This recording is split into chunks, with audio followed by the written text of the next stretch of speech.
सबसे जरूरी सवाल इनका हिंदुस्तान के प्रधानमंत्री के साथ क्या रिश्ता है और कैसा प्लीज पोस्टर नहीं पोस्टर नहीं है सर। देखिए आप बैठिए बैठिए। नहीं स्पीकर सर, वो फोटो है सर, वो पोस्टर नहीं। आप वरिष्ठ सदस्य हैं, प्राइम मिनिस्टर की फोटो है सर, उसमें बहुत उनका अच्छा चेहरा दिख रहा है।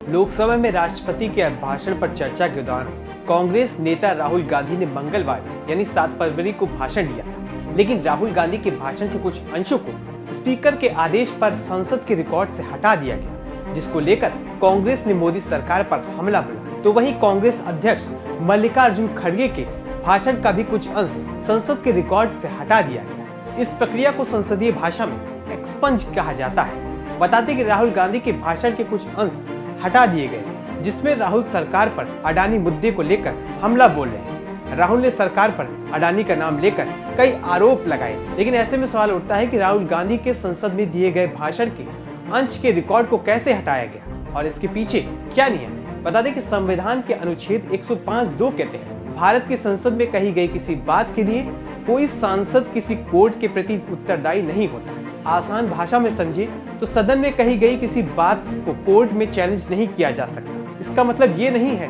कि सांसद को संसद में कुछ भी बोलने की छूट मिली हुई। सांसदों का भाषण संसद के नियम के अनुशासन और स्पीकर के नियंत्रण में होता है। स्पीकर सुनिश्चित करते हैं कि सांसद सदन के अंदर अपमानजनक या असंसदीय भाषा का इस्तेमाल न करें। लोकसभा में procedure and conduct of business के रूल्स 380 के तहत अगर स्पीकर को लगता है कि कोई भी सांसद अपने भाषण में ऐसे शब्दों का इस्तेमाल कर रहे हैं जो मान हानिकारक या असंसदीय है, इसे सार्वजनिक करना जनहित में नहीं है, तो अध्यक्ष अपने विवेकाधिकार का इस्तेमाल करते हुए भाषण के उस अंश को रिकॉर्ड से हटाने का आदेश दे सकते हैं। आदेश के बाद ऐसे शब्दों को सदन की कार्यवाही से हटा दिया जाता है। वहीं रूल 381 के मुताबिक सदन की कार्यवाही के दौरान जो भाषण का अंश हटाया होता है उसे मार्क किया जाएगा और कार्यवाही में एक फुटनोट इस तरह से डाला जाएगा जिसे स्पीकर के आदेश पर हटाया जाता है। ऐसे में अब आपके मन में सवाल होगा कि असंसदीय शब्द क्या होते हैं। दरअसल सदन कार्यवाही के दौरान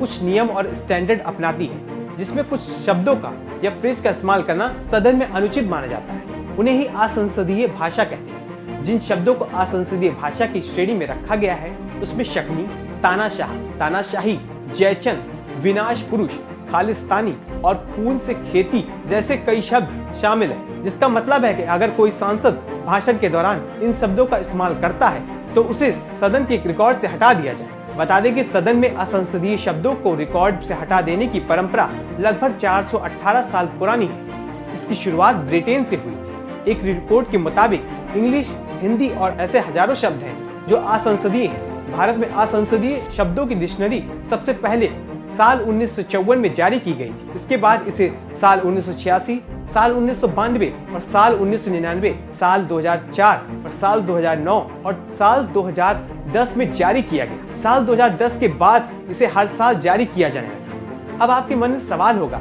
कि राहुल गांधी के भाषण के किस हिस्से को हटाया गया। दरअसल संसद में अपने भाषण के दौरान राहुल गांधी ने अपने संबोधन के दौरान कहा था कि अडानी जी, नरेंद्र मोदी जी धन्यवाद। भाषण के दौरान राहुल ने सवाल उठाते हुए कहा था कि और सबसे जरूरी सवाल यह था कि इसका हिंदुस्तान के प्रधानमंत्री जी के साथ क्या रिश्ता है और कैसा रिश्ता है। राहुल गांधी ने संसद में एक पुरानी तस्वीर भी दिखाई थी और कहा था कि फोटो देख लीजिए, ये फोटो तो पब्लिक में है। राहुल गांधी के भाषण के इस हिस्से को भी कार्यवाही से हटा दिया गया है। वैसे संसद में क्या बोले का विवाद पुराना है। पिछले साल जुलाई में संसदीय भाषा संबंधी शब्दों की एक नई सूची जारी की गई थी। इसमें 62 ऐसे शब्द शामिल थे जिन्हें असंसदीय करार दिया गया था। इस लिस्ट में जुमलाजीवी, बाल बुद्धि, Covid spreader, Snoopgate, ashamed, abused, betrayed, भ्रष्ट, ड्रामा, हिपोक्रेसी, इनकॉम्पिटेंट जैसे शब्दों को भी असंसदीय करार दिया गया था और कहा गया था अगर बहस के दौरान या अन्यथा दोनों सदनों में इन शब्दों का इस्तेमाल किया जाता है तो इसे रिकॉर्ड से हटा दिया जाए। इसके अलावा